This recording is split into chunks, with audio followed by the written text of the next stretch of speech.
Assalamualaikum warahmatullahi wabarakatuh. Sahabat tani, semua pasti tahu ini apa? Sabut kelapa. Jadi, sabut kelapa adalah limbah kelapa yang sudah diambil dagingnya dan biasanya terbuang begitu saja. Bahkan jadi limbah yang tidak termanfaatkan. Maka pada video kali ini Inspirasi Petani TV akan membahas 7 potensi pemanfaatan sabut kelapa di bidang pertanian. Pastikan Anda tonton video ini sampai habis. Sahabat tani, sabut kelapa adalah limbah dari kelapa yang sudah diambil daging buahnya. Dan secara kandungan, sabut kelapa terdiri dari air, serat kasar, selulosa, lignin, cuka kayu, tanin, potasium, dan lain sebagainya. Maka, karena variasi kandungannya, inilah yang membuat sabut kelapa menjadi sulit mengalami penguraian.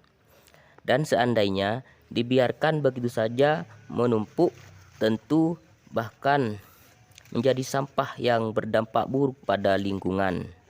Maka ini dia 7 potensi pemanfaatan sabut kelapa pada bidang pertanian.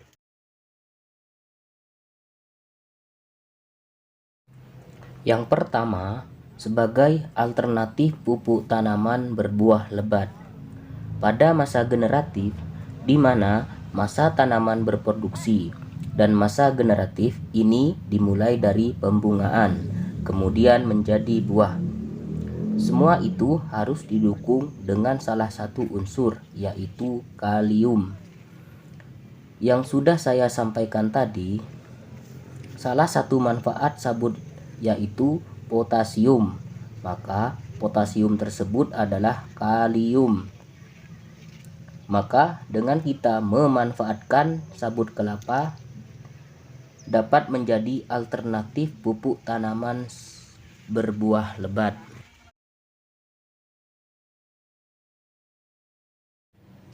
Yang kedua, dapat menggantikan peran pupuk KCl atau kalium klorida. Pupuk KCl adalah pupuk yang terdiri dari dua unsur utama, yaitu kalium dan klorida, yang diproduksi untuk memenuhi kebutuhan tanaman pada fase generatif. Dan ternyata dengan kita menggunakan bahan baku sabut kelapa, kita dapat melakukan penghematan terhadap pembelian sarana produksi sehingga biaya produksi bisa kita tekan.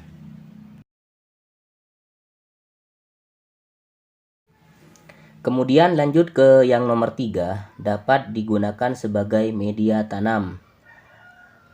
Setelah sabut kelapa dilakukan pemisahan, maka akan terpisah menjadi dua bahan. Yang pertama kokopit, yang kedua koko fiber. Nah, kokopit ini bisa kita gunakan sebagai media tanam, yaitu dengan sistem hidroponik atau media substrat.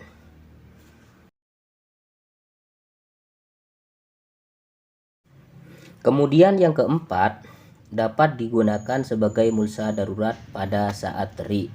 Karena fungsi dari kokopit tersebut mampu menahan air dari penguapan akibat terik matahari.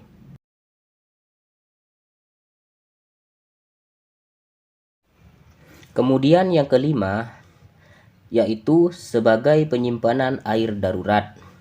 Selain dapat digunakan sebagai mulsa, ternyata kokopit juga dapat menahan dan menyimpan air di sekitarnya pada musim kemarau.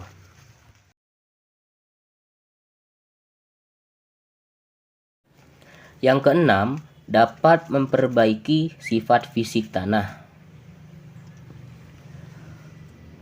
Ketika kokopit kita dicampurkan ke areal tanaman atau tanah pertanian kita, ternyata bisa memperbaiki sifat fisik tanah. Ini terjadi karena kokopit dapat menjadi penghalang pemadatan tanah, sehingga tanah jadi lebih longgar dan lebih gembur. Kemudian yang ketujuh, sebagai tambahan unsur hara sekunder.